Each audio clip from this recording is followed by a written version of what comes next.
Et oui, l'Afrique a pu emprunter plus de 7 milliards de dollars sur les marchés financiers grâce à un produit Sharia Compliant, un produit de finance islamique qui s'appelle le sukuk.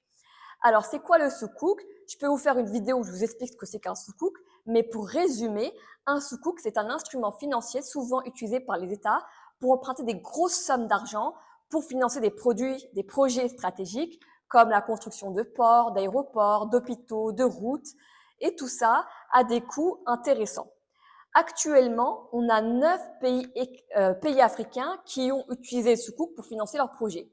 On a la Gambie, le Togo, le Soudan, le Niger, le Mali, le Sénégal, le Maroc, l'Égypte et l'Afrique du Sud.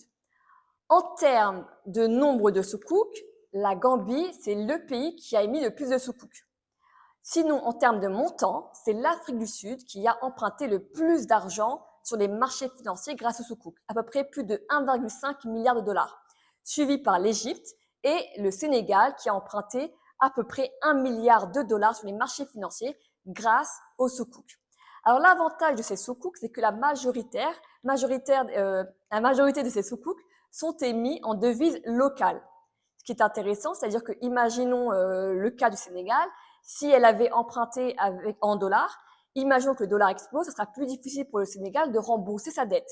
Là, c'est dans la devise locale, il n'y a pas de souci. Le côté négatif, lorsqu'on émet aussi en devise locale, c'est que on restreint un peu le potentiel des investisseurs. C'est-à-dire qu'on sait très bien qu'il y a beaucoup de cash côté Moyen-Orient qui peuvent emprunter, qui sont intéressés par les produits islamiques pour pouvoir financer et prêter de l'argent.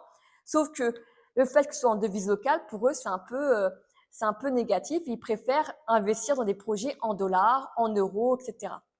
Donc, peut-être que dans l'avenir, il serait peut-être plus adapté d'émettre des sukuk en devises étrangères. En tout cas, le sukuk et l'Afrique, c'est une histoire qui ne fait que commencer. Pourquoi? Parce qu'en Afrique, il y a énormément de projets qui vont se construire, qui vont voir le jour, et donc on a besoin de cash. Et le sukuk est un allié, un outil indispensable qui devient de plus en plus indispensable pour les États pour pouvoir accéder à du cash à un prix très intéressant. Donc voilà, je vous ai dit un petit topo sur les sukuk et l'Afrique. Dites-moi si vous avez d'autres sujets que je pourrais en parler, comme des projets stratégiques africains ou une économie d'un pays en particulier. Et comme d'habitude, n'hésitez pas à partager, à liker et abonnez-vous. À très bientôt.